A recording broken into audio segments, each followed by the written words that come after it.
3, 2, 1, begin. Good evening, Professor Fuller, fellow scholars.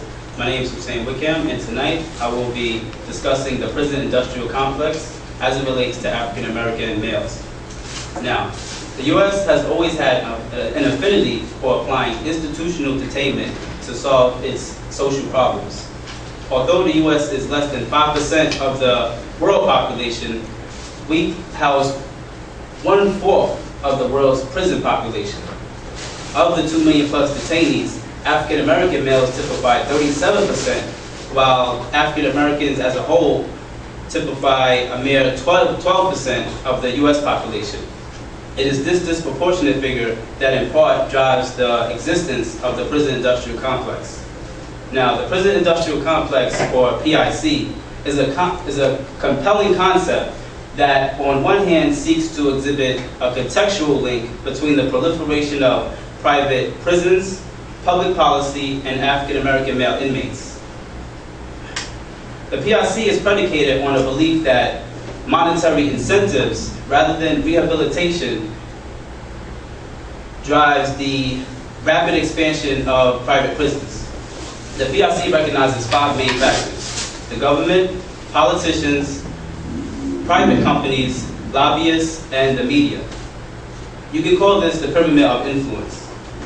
Beginning with the government, each factor completes specific objectives to increase the amount of African American male inmates and perpetuate a cycle of profit, making each factor equally significant. To begin, the government decides that its public jails and prisons are too costly and overcrowded. To reduce costs and congestion, the government agencies contract private companies to construct and maintain private prisons.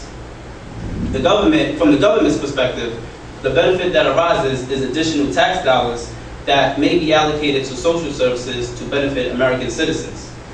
Now we have private companies that build and maintain private prisons. Now, when these private prison companies, or PPCs, become public, like Facebook, for example, investors may own parts of the company and earn dividends or checks when the stock price rises. Now, in these government contracts, a condition requires these private prison owners to retain a specific percentage of inmates in order for the contract to remain valid. One of the largest private prison companies, called Corrections Corporation of America, or CCA, recently received a contract from the Arizona Department of Corrections on the grounds that CCA will guarantee 90% occupancy of the contracted beds. It is this condition that compels private prison companies to strategically assure that their prisons are filled with inmates by hiring lobbyists. Now, lobbyists, by definition, are paid to influence political representatives on an issue. In this case, lobbyists are paid by PPCs like CCA to influence politicians on an issue. The issue at hand for PPCs are laws with regard to sentencing, or the amount of time a convict will serve. The more time a prisoner serves, the longer the government contract awarded to PPCs will remain active. Now, moving on to the politicians. The politicians, in this context, pertains to congressional, executive, and judicial powers. This is because these 3 branches of government enact, uphold, and interpret the law. Now, politicians are a vital component because they are bribed or deceived by lobbyists to create a problem, garner political and civil support, and enact laws with prolonged sentencing that will presumably yield scores of prisoners and profits. Last, we have the media. Now, activists and followers of the prison industrial complex have agreed that the 80s war on drugs and the interpretation of its severity by the media was a major contribution to the mass incarceration of African American males.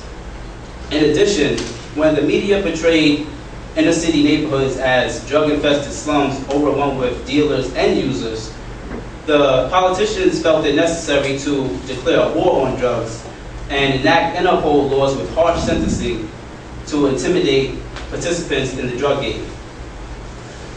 The Laws like the anti-drug abuse law and Rockefeller laws gave offenders who sold and possessed small amounts of marijuana or crack cocaine mandatory sentences of 5 years or better throughout the 70s and 80s. As you can see from the charts here, the laws with mandatory sentencing, coupled with a staggering 15 to 20% unemployment rate and high school dropout rate among African American males, typifies a strong correlation between the latter and the mass incarceration of African American males during the 80s war on drugs period.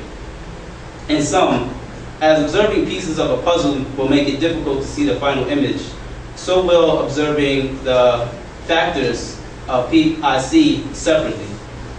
For a complete perspective, I've not only defined the government, the role of government, politicians, lobbyists, private companies, and the media, but also exhibited the interdependence of their actions in the mass incarceration of African American males. At this time, I'd like to thank you all for listening. Be well and have a great night.